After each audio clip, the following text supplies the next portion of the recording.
प्रधानमंत्री मोदी ने सीसीएस बैठक के बाद रूस के राष्ट्रपति व्लादिमीर पुतिन से करीब 20 मिनट तक फोन पर बात की, युद्ध रोकने की अपील की और बातचीत से मामला हल करने को कहा।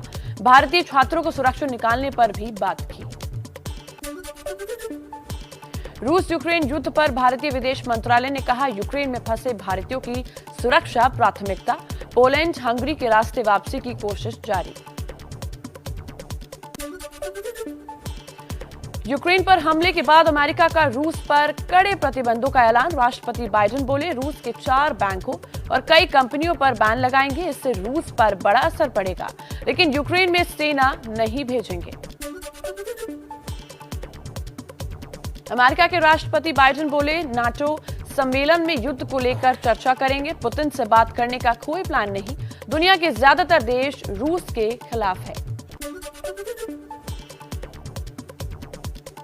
जो बाइडेन ने कहा, पुतिन ने युद्ध को चुना, अब वो और उनका देश नतीजे भुगतेगा, रूस पर बड़ी आर्थिक चोट होगी, हम चाहते हैं ये युद्ध खत्म हो।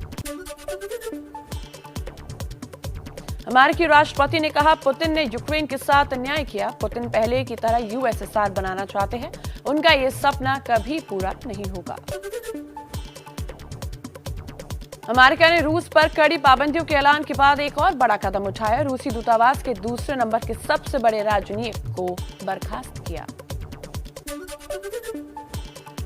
यूक्रेन में संकट के बाद संयुक्त राष्ट्र ने बढ़ाया मदद का हाथ, यूक्रेन के लिए $20 मिलियन की मदद की घोषणा की। नेटो देशों ने यूक्रेन को अकेला छोड़ा, अमेरिका, ब्रिटेन, यूरोपियन यूनियन ने रूस पर कड़े प्रतिबंध लगाए, लेकिन यूक्रेन में सैनिक भेजने से इनकार।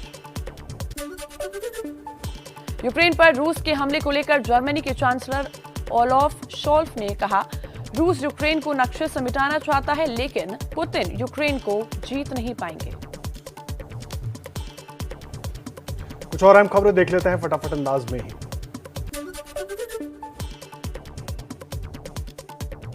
यूक्रेन पर हमले के बाद चौतरफा घिरा रूस, G7 देशों के नेताओं ने कड़ी निंदा की, कहा यह विश्व के लिए गंभीर खतरा है।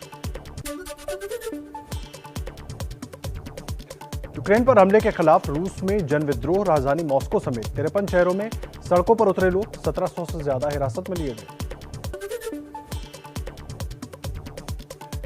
यूक्रेन के चेर्नोबिल न्यूक्लियर प्लांट साइट पर रूस का कब्जा, यूक्रेन के राष्ट्रपति ने जताई परमाणु रेडिएशन की आशंका।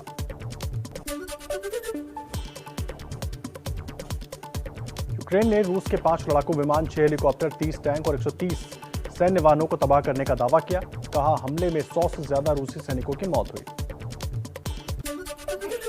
रूस यूक्रेन युद्ध के बीच रूस के राष्ट्रपति व्लादिमीर पुतिन से मिले पाकिस्तान के प्रधानमंत्री इमरान खान, रूस से आर्थिक मदद लेने के लिए पहुंचा था पाकिस्तान। रूस यूक्रेन युद्ध के बीच चीन की चालबाजी, ताइवान की सीमा में चीन के 9 लड़ाकू विमान घुसने का दावा। यूपी में आज बीजेपी का धुआंधार प्रचार, अमित शाह की अम्बेडकर नगर, प्रयागराज और कौशाम्बी में जनसभा, तो अनुराग ठाकुर भी प्रतापगढ़ और बाराबंकी में करेंगे प्रचार। बलिया में दयाशंकर सिंह के लिए हेमा मालिनी वोट मांगेंगी।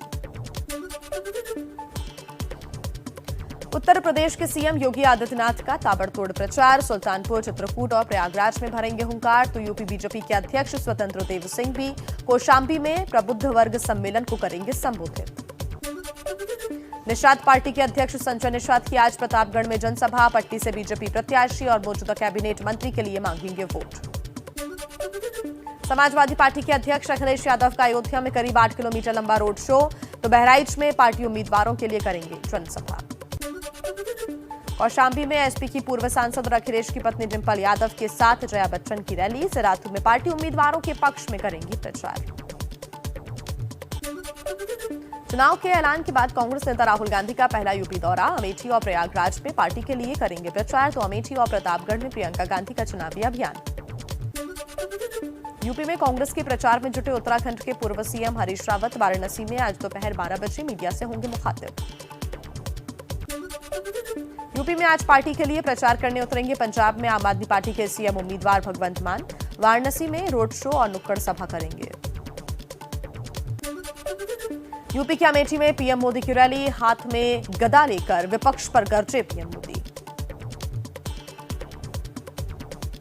जो ये परिवारवादी लोग होते हैं वो सत्ता में इसलिए आना चाहते हैं ताकि अपनी और अपने परिवार की ताकत बढ़ा सके।